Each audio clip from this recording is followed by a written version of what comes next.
ഇനി നമുക്ക് സുതിയിൽ ഒരു സാധനം വാങ്ങാൻ പോയാലോ? അഫോർഡബിൾ റേറ്റിൽ സാധനങ്ങൾ കിട്ടുന്നതുകൊണ്ട് തന്നെ എന്നും സ്റ്റുഡിയോയ്ക്ക് ഓഫർ ഇല്ലാതെ തന്നെ നല്ല തിരക്കാണ്. ഞാൻ എൻ്റെ ഒരു ഫ്രണ്ടിൻ്റെ ബർത്ത്ഡേക്ക് ഒരു സാൻഡിൽ വാങ്ങാൻ പോയതാണ്. സ്റ്റുഡിയോ എന്നാകുമ്പോൾ അഫോർഡബിൾ ആയിട്ട് കിട്ടുകയും ചെയ്യും, നല്ല ക്വാളിറ്റിയാണ്. അതുമാത്രമല്ല, പിന്നെ ഇവിടെ അടുത്തായതുകൊണ്ട് അങ്ങ് പോയതാണ്. ചെന്നു കുറച്ചധികം നേരം സാധനങ്ങളൊക്കെ നോക്കി. എൻ്റെ മനസ്സിലൊരു സർട്ടൈൻ സാധനം ഉണ്ടായിരുന്നു, അത് കിട്ടാത്തതുകൊണ്ട് തന്നെ അത് വേണ്ട, വേറെ ഷോപ്പിലേക്ക് പോകാമെന്ന് പറഞ്ഞ് ഞാൻ അവിടെ നിന്ന് ഇറങ്ങാമെന്ന് തീരുമാനിച്ചു. അപ്പോഴാണ് ഞാനൊരു കാര്യം ശ്രദ്ധിച്ചത്. സ്റ്റുഡിയോയിൽ അവനുള്ള സാധനങ്ങളല്ല, ബാക്കിയുള്ളവർക്കുള്ള സാധനങ്ങൾ ഇഷ്ടം പോലെ ഉണ്ട്.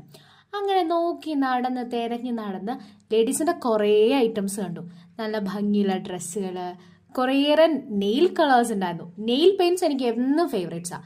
അങ്ങനെ ഒന്ന് രണ്ട് നെയിൽ കളേഴ്സൊക്കെ എടുത്ത് ഒരു ലിപ് ടിൻ്റ് ഒക്കെ എടുത്ത് ഞാൻ പയ്യെ സ്റ്റുഡിയോ എന്ന് പോന്നു. ഞാൻ സ്റ്റുഡിയോയുടെ മേക്കപ്പിൻ്റെ സ്കിൻ കെയറിൻ്റെ ഒരു വലിയ ഫാനല്ല, ബട്ട് ഐ ലവ് ഇറ്റ്. എന്താ അല്ലേ, ലൈഫ് ചേഞ്ചസ്.